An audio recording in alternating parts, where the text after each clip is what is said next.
Polynomials. The first thing we're going to start with is the rational roots theorem, or could be known as the rational zero test.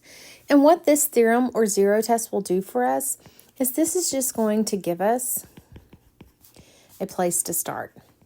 Our ultimate goal is to take a large, higher order polynomial and break it into all of its linear factors or find all of its zeros.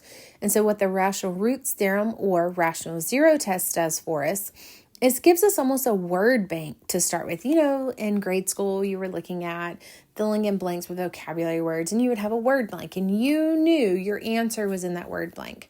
And then, you would use them all, and you're like, okay, I only have one left. Well, then you got into some harder situations, or you went higher up in grades, and then they would give you a word bank and you didn't use them all. But again, you knew your answer was at least in that box.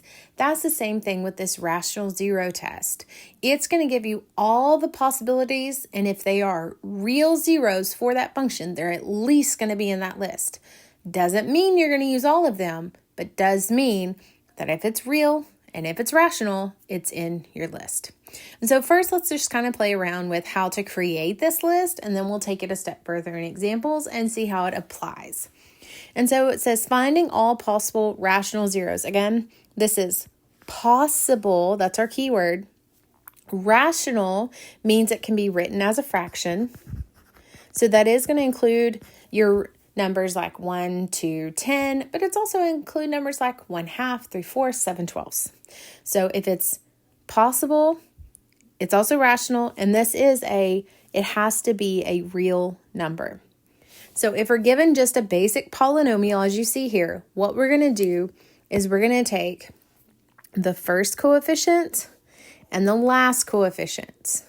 And what we call this is we call this our P and this our Q. And so all of our real rational zeros are going to come from R equal to plus or minus this P over Q. But actually, it's the factors of P and it's the factors of Q. What do we mean by factors? Remember, factors are what you multiply together to get that result. So we're going to look at the front number. We're going to look at the back number if they're in order from greatest to least of exponents. Look at their factors, and the division of those factors are going to be our possibilities. Lots of words. Let's apply some numbers to it. Let f of x equal 9x to the fourth minus 3x cubed minus 58x squared minus 4x minus 24. Use the rational roots theorem to list all possible rational zeros. So we're going to look at our leading coefficient, which is this 9 attached to the x to the fourth, and this negative 24. And we're going to say, okay, looking at these two numbers, our P is equal to 24, our Q is equal to 9. So I'm going to divide this by looking at their factors. Factors of 24, so I always start with 1 and the number, and I space them out like you see here. Then I go to 2. Does 2 go into 24? It does, so I say 2 and 12. And if I go systematically like this, I won't miss any factors in between. And then 3 and 8. 4 will go into it 6 times, and the only number between 4 and 6 is 5, and 5 does not divide 24. So these are all my factors of 24. And then I'll look at 9. So I have 1 and 9. 2 does not divide 9. 3 does, and it's 3 and 3. So that's my entire list. I don't have to check 4, 5, 6, 7, 8. Then, to find all your possibilities, you do all your factors of P over all your factors of Q, and you put plus or minus on them all. So I'm saying, okay, plus or minus 1, 2, 3, 4, 6, 8, 12, and 24. Then you're going to divide that by 1, 3, and 9. Now, when we go divide all these out, so if I take all these numbers and divide them by 1, I just get them back. So I would have 1, 2, 3, 4, 6, 8, 12, 24. And then I'm going to take all these numbers and divide them by 3. When I divide all these numbers by 3, that gives me 1/3, 2/3. 3 over 3 is 1, and I already have that listed. 4/3. 6 over 3 is 2. I already have that listed. 8 over 3. 12 over 3 is 4. And 24 over 3 is 8. So I don't have to list those out again since I already have them in my list. And then I'm going to take all these numbers and divide them by 9. And so that would be 1/9, 2/9. I'm just adding them to my list because these are going to be all possible zeros. Let's see. 3 over 9 is 1/3. I already have that listed. 4 over 9. 6 over 9 is 2/3. I have that listed. 8 over 9. 12 over 9 reduces to 4 over 3, and I already have that listed. And 24 over 9 reduces to 8 over 3, and I already have that listed. So this is all my possibilities of rational zeros. Meaning, when I'm looking at those zeros, remember our highest exponent is highest possible number of zeros. If they are real and rational, they're going to be in this list. Does that mean all of these words? Absolutely not. There's too many options here, right? We just have a 4th degree. But all my real and rational zeros are going to be in this list. Now, not all lists look like this. I just want to start with this one. Let's look at the next example. List the possible rational roots of f of x. I got my directions there. List the possible rational roots of f of x equal to 2x to the 4th minus 5x cubed plus x squared minus 4. So key word on this, and how do I know I'm doing all the possible, is look for that possible words because we are going to go into some examples where we're looking for the exact root. So we're going to take the possibilities and apply them. So I am going to first look for my lead coefficient. There it is, 2. My constant term, 4. Now, I don't consider if it's -4 or not because I'm going to consider all positives and negatives. And then I'm going to say R is equal to all the positive and negatives of P over Q. And these are the factors.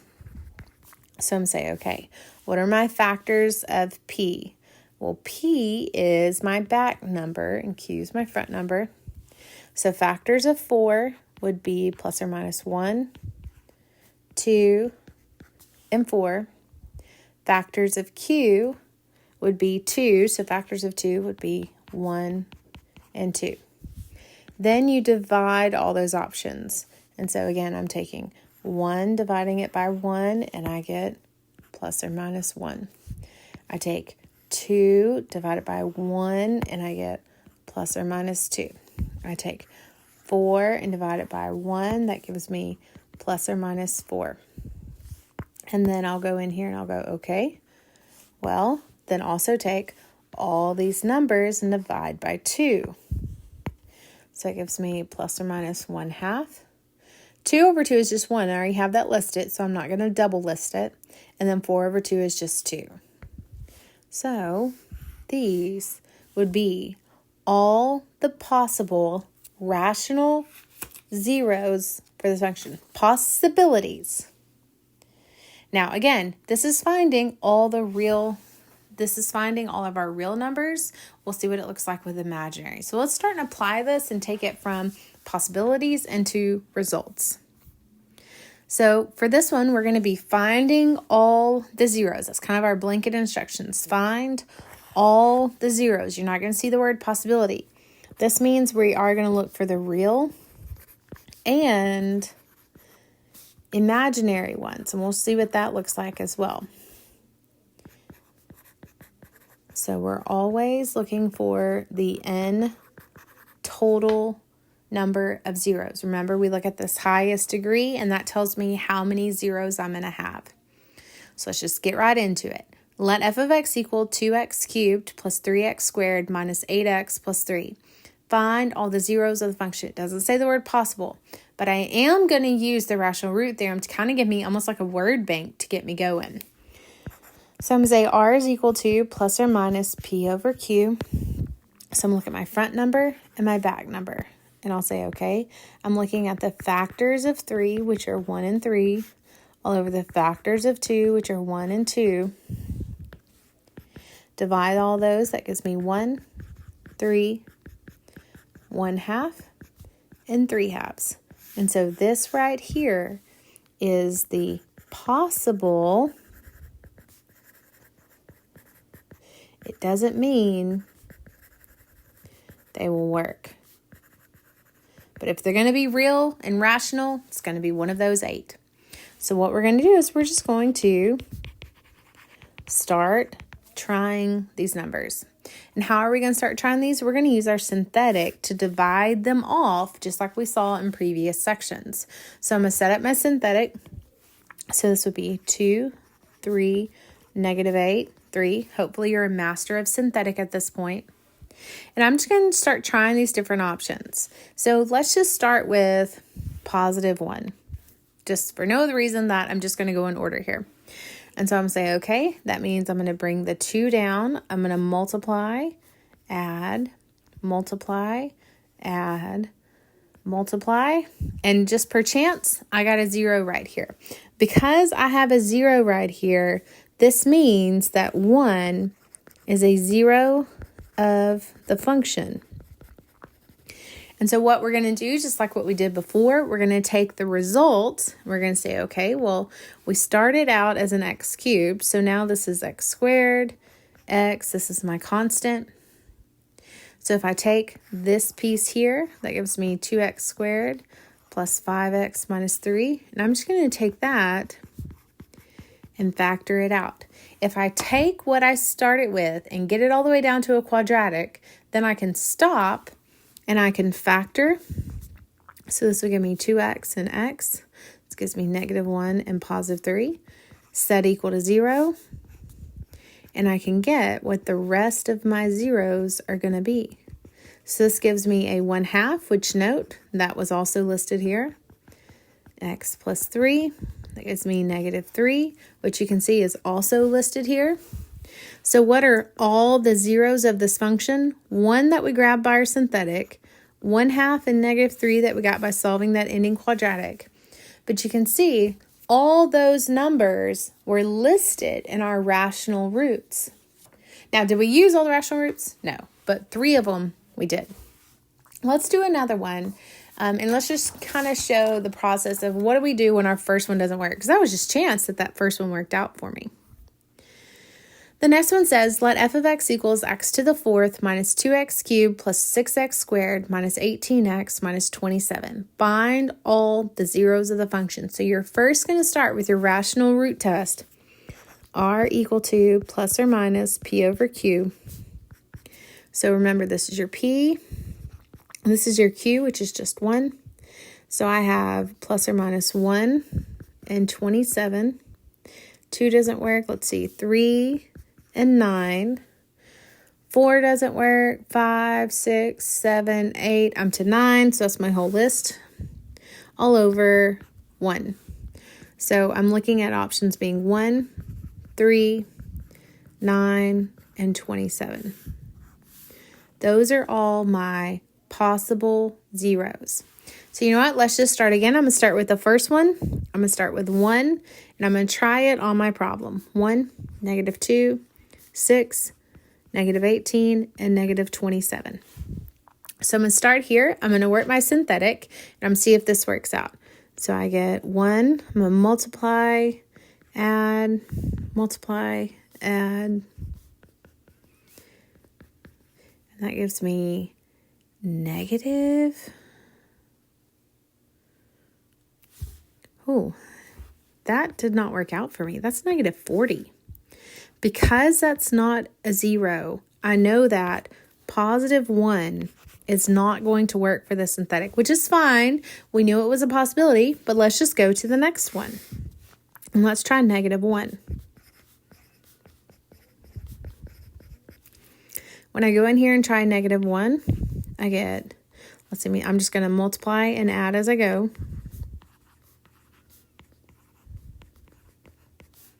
Oh, that worked out for us. I got a 0 as a remainder. So that means check, this is one of my zeros. Now what I'm not going to do is go back to the original and keep working through it. This was x to the 4th. So this is x cubed, x squared, x. This is my constant remainder. I'm going to work with what I have left over. X cubed minus 3x squared plus 9x minus 27. When I look at this and I look at my P over Q, I've got 27 over 1. So I can keep working with these options. And I'm going to come over here and I'm going to keep doing synthetic with my new result. 1, -3, 9, and -27. Now, positive 1 is still not going to work. But let me try -3. So break it down, multiply, add, Whew, that got kind of big. -81. So it's not going to be -3 because I didn't get a 0 as a remainder, but let's try +3. 1, -3, just resetting it up. Bring it down, multiply, add, and that worked out for me. So check because that one worked. Here's another 0. I'm hoping to get about 4 of these. So let's see, this was x cubed. So this is x squared, x constant. So I'm going to take what I have left. That's an x squared plus 9. And I'm going to set this equal to 0 and solve. This gives me x squared equal to -9. Square root, that gives me x equal to plus or minus. Square root of 9 is 3. And don't forget that negative under that square root is I. So you can see in my possibilities that -1 was listed up here. +3 was listed up here. This was not listed because that was an imaginary, but at least it led me to that result. So I'm able to say, what are all my zeros? -1, +3, +3i, probably not necessary to write that plus sign there, 3i, and -3i. But you can see how the possibilities led us down a nice path. Yeah, we messed up twice and had to redo it, but synthetic goes really quickly. So I just tried another one. And I was able to break this 4th degree polynomial down into its 4 zeros. Because once it gets down to that quadratic state, we're able to solve just with our quadratic skills. Another example and see how this is going to work out. So on this one it says, let f of x equal 4x cubed minus 25x minus 33. What we want to do is we want to first start with our rational root theorem. So I'm going to take the constant term over the front term. So I'm going to say, okay, factors of 33 divided by all the factors of 4. We're going to do plus or minus these options. So this would be plus or minus 1 and 33, 3 and 11, all over, let's see, factors of 4. So 1, 4, 2, and 2. Divide all these out. This gives me 1, 3, 11, 33. And then divide everything by 2. So that gives you 1/2, 3 halves, 11 halves, and 33 halves. And then divide everything by 4. So let's see, 1/4, 3/4, 11/4, and 33/4. So we've got quite the options here to pick from, but that's okay. So these are all my possibilities. I'm going to use these possibilities to funnel through them with synthetic in order to find all the exact zeros. So when you're working through this, like, what do you pick? Well, if you're using pen and paper, that's really nice because you can write your synthetic in ink and then use a pencil and just kind of erase the pieces that you need. And sometimes it's just a lot of trial and error. I'm pretty systematic. I kind of like to start going through the options in order just so I don't fix them, miss one. So we'll just start with 1. This is 4. Now don't forget, there's not a 0 term here. So you have to have 0 as a placeholder. Minus 25, minus 33. So I'm going to work through my synthetic, multiply, add, multiply. It's not working out. This gives me negative 54. So positive 1 didn't work. So I'll just try negative 1. Start with my same options. So bring it down, multiply, add, add. Well, that landed me at the same spot again, didn't it? So that's not going to work out.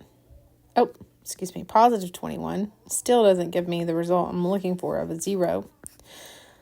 And that's okay. I'm just going to go over to 3. Now, you don't have to go in order. I just always like to kind of start there, especially when I'm working through this process and see if it gets me there. Sometimes you can look at the trends of the pluses or the minuses and go, okay, well, I have really large numbers, so maybe start with a larger number. Oh, I don't have any negatives, so maybe start with a negative. Let's see, that gives me 11. Oh, there it is, right there on that positive 3. And so thank goodness I don't have to do that again. And that gives me my first 0. Now, always look at what your result is, because remember, this one in this case was an x cubed.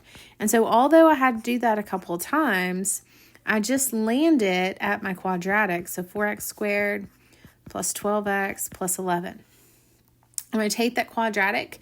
I mean, I would try and factor it. You know, I can multiply the front number times the back number. That gives me 44. Think about my options of 44 and see if any of them add to give me 12. They do not. So since this one won't factor, good old quadratic formula is going to come into play here. Remember with your quadratic formula, A is 4, B is 12, C is 11.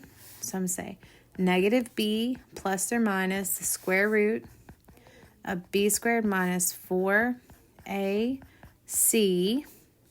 all over 2a.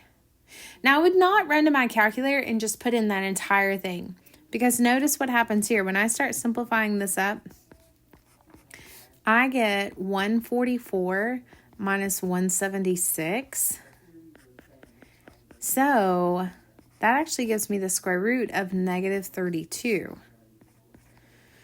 Whew. So we're going to have to take negative 32. Now the negative is this little piece right here. This negative is going to give me the I, but I am going to have to break down 32. Again, going back to that section of solving quadratics. Let's see, that'd be 16 and 2. So that gives me negative 12 plus or minus 4 square roots of 2i over 8. 32 breaks into 2 and 16. So this 2 is the same. What I've done is I've just taken this 16 that would be underneath, bring it out front to become the square root, which is 4. Again, going back to what we were doing with solving quadratics.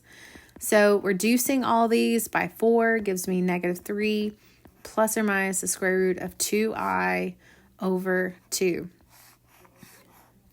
So, what was my answer here? Well, looking at this, my zeros are going to be this 3 that I found out front, negative 3 plus I square root of 2. Sometimes I just put that I in the front so it doesn't get looped in underneath my square root. And then the minus version of that as well. But these are harder problems. But these were what we've been trying to work for. We're putting together our synthetic. We're putting together our rational root zeros. We're putting together solving a quadratic. We're putting all these skills together to get to this point. You know, what a cool thing to be able to learn, to put all these concepts together and to be able to break down this third degree polynomial. Now, that's definitely going to take practice, so don't shortchange yourself. Make sure you're funneling through this process, attempting through this, not just using resources and jump skipping through it. Otherwise, you're going to miss this. Now, what we're going to pull from this is the next part. Because we can see that some of these zeros are imaginary, let's have a conversation about complex zeros and what we just saw in the last two problems. Here's what I know about complex zeros. When I'm working with them, they are always going to come in pairs. And what kind of pairs are those? Those are going to come in conjugate pairs. We've learned about this before. So when we're looking at conjugates, remember, If your 0 is an a plus bi, its conjugate is a minus bi, and both of those are always going to exist in the problem.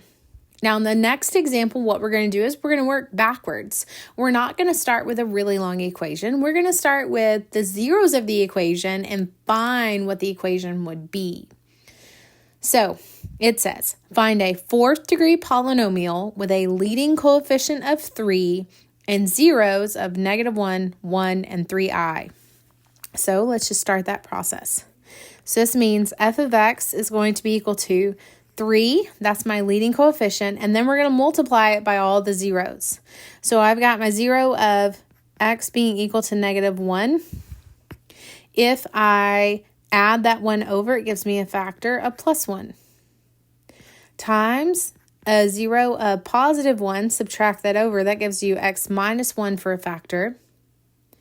And then a 0 of 3i, subtract that over, gives me x minus 3i. Again, you can see I'm working backwards here. And because of this little part right here, that they always come in pairs, I know that because I have a positive 3i, I also have to have a negative 3i. That's the part we have to know and remember. And so this right here comes from the conjugate pairs. And this makes sense because I'm looking for a fourth degree polynomial, and notice now I have 4 different zeros. So it's not that they left information out, it's that we had to know part of that information. So now what we're going to do is we're going to multiply this all back together. Now when you go multiplying zeros together, always FOIL or multiply your imaginaries together. And then I'll go ahead and FOIL or multiply these 2 real ones together. So this gives me 3 equal to x squared, let's see, plus x minus 1. Over here I get x squared minus 3ix plus 3ix minus 9i squared. Let's clean that up. That gives me 3 minus 1. Excuse me. 3 is out front. X squared minus 1. And then over here, let's see, those would cancel just like those did. So it gives me x squared plus 9. Because remember, I squared equals -1. So I'm just subbing a -1 right here. And then lastly, to put this all together, well, not lastly, 2 steps. I'm going to multiply these. So it gives me 3 times, let's see, x to the 4th minus x squared plus 9x squared minus 9. Combine. That gives me, let's see, x to the 4th plus 8x squared minus 9, and then distribute the 3. So 3x to the 4th plus 24x squared minus 27. So really with this one, we had to do 2 main concepts. One, we had to know that imaginary numbers come in pairs when they're zeros. And 2, we had to do a whole lot of distributing, multiplication, FOIL method. Maybe you're used to making a 2x2 box, putting those concepts together. Now this next one, I want to end our talk with one really big problem, kind of putting it all together and making sure we're on the right page here. Okay, so if you need room, if you didn't print off the notes, you're going to need a whole sheet of paper for this one. Look how fun this problem is. It says, given f of x equal to 3x to the 5th plus 2x to the 4th plus 52x cubed plus 20x squared minus 575x minus 750. And 5i is a 0. Write the function. So our goal by the end of this is we want to be able to find a product of linear factors and list all its zeros. And we know we're going to have 5 zeros. So let's just get to it. First thing we're going to do is we're going to use this pivot. We're going to use the fact that they said 5i is a 0. Don't forget that they come in pairs when they're imaginary. So we can also assume -5i is a 0. So that means I'm going to have x minus 5i as a factor, x plus 5i as a factor. And look at that. I've already got 2 of my 5 factors or zeros. I'm going to multiply those together. That gives me x squared minus 5x plus 5ix minus 25i squared. Clean that up. Let's see those cancel. We can't forget I squared equals -1. So this gives me x squared plus 25. So why did I multiply those two together? It's because I know that those are zeros, and I know that those will divide off. We're not going to work with imaginary and synthetic. We're going to take x squared plus 25, and we're going to long divide that off 3x to the 5th plus 2x4. I'm just writing down my problem here. Because if I can divide that off, that will reduce what I'm working with and leave me left with a cubic and go from there. Now, why did I start with this one? Because it was given that these are zeros. So I don't even have to funnel through my rational zeros yet because I know that this one's going to work. It's just going to take some time. So remember how you long divide. You compare your front numbers. So you compare x squared and 3x to the 5th. And you say x squared times what would give me 3x to the 5th. And that's a 3x cubed. And then you multiply it. So that gives me 3x to the 5th. Let's see. Plus 75x cubed. And make sure I line that up. And I'm going to subtract this whole thing. So I'm going to change all the signs. This would cancel, and I get 2x to the 4th. Let's see, 52 and -75. That would give me -23x cubed, and I'll bring down the next term. So just be careful when you're combining these terms. And then I'm going to go back and I'm going to compare now to this term. X squared times what would give me 2x to the 4th, and that's a positive 2x squared. Then I'm going to multiply. So it gives me 2x to the 4th. Plus 50x squared, and I'm going to subtract this whole thing. So change all the signs. This would cancel. I have -23x cubed plus 30x squared. Yep, that's a negative, excuse me. -30x squared. Almost done. I'm going to compare this number and my front number. So that means I'm going to have to multiply by a -23x. So it gives me -23x cubed. Let me go ahead and bring down this next number so I have something to combine it with. Let's see. 23 times 5 gives me a -575x. Now I want to subtract this whole thing. So I'm going to change all the signs. And that leaves me with -30x squared. Minus 750. One more time. And then I compare. So x squared times -30 gives me -30x squared. -30 times 25 is -750. And I am subtracting this whole thing, so change all the signs. And I finally get a 0. Now, I'm guaranteed to get that 0 because it told me 5i is a 0. I know it comes in pairs, and I'm removing both those imaginary ones. So what I'm going to do is, my goal is to, remember, we're trying to find a product of linear factors and list all its zeros. So what I'll do now is, I know that x squared plus 25 came off. The result was 3x cubed plus 2x squared minus 23x minus 30. And so what I'll do is now with this piece, because I took off all the knowns, use the rational zero test to look for my possibilities. So when I'm looking for my possibilities, I'll look at this back number over this front number. So I looked at the factors of 30. That would be 1, 30, 2, and 15, 3. Didn't give myself enough space. Move that over. Let's see, 3 and 10, and 5 and 6. All divided by 1 and 3. So let's just make our list of possibilities. That would be 1, 2, 3, 5, 6, 10, 15, and 30, and then divide them all by 3, which gives me 1/3, 2/3. 3/3 would be a 1. 5/3. 6 over 3 is 2.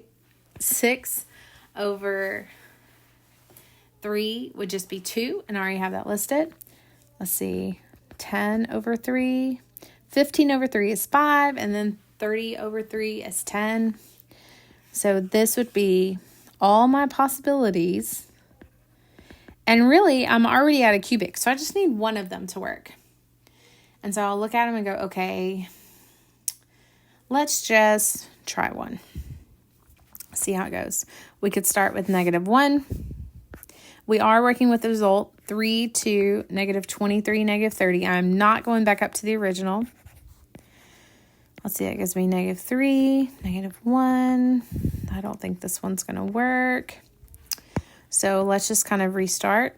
Instead of that number, let's see, we know -1 is not going to work. So let's try a +1. Gives me 3, 5, 5. Just multiplying and adding. Well, definitely not -1 either. And so this is where your pencil and eraser could come in handy. You can see I'm just kind of erasing those pieces. I'll move over to, let's try 3. Bring the 3 down, 9. Oh. Nope, that's +10. Okay, that one worked out for us. So because 3 worked, let's look at our result. This was an x cubed, so this gives me x squared, x, and my constant. So if I take 3x squared plus 11x plus 10, let's see, take that and let's see if it can factor, which gives me 3x and x, +5 and +2. And then I can set both those equal to 0 and solve. And it looks like, just like as we thought, I have a +5 over 3, -5 over 3, which you can see was right here. And then x plus 2, that gives me -2, which I may have gotten when I tried that process again. Now this was a lot. This did take up a whole page, but our goal with this was to write a product of linear factors. So let's write what our result is. So your linear factors would be x minus 5i, x plus 5i, times, let's see, we had, let's put it all on one line. So x minus 5i, x plus 5i. We found a +3, so x minus 3. We found a -2, so x plus 2. Let's use that linear factor of 3x plus 5. So there is my complete product of linear factors. And what are the zeros? That would be 5i, -5i, 3, -2, -5 over 3. Again, I know this is probably one of the hardest problems that we're going to do. You can see there's a lot at play here, but definitely building those skills and working from there. Best thing I can recommend is to go and try the homework. Do not use additional resources where you don't know where those answers are coming from. Work through the homework, seek help if you need it, get that help on instruction. So then when it comes to the test, you're able to work any problem that you're given.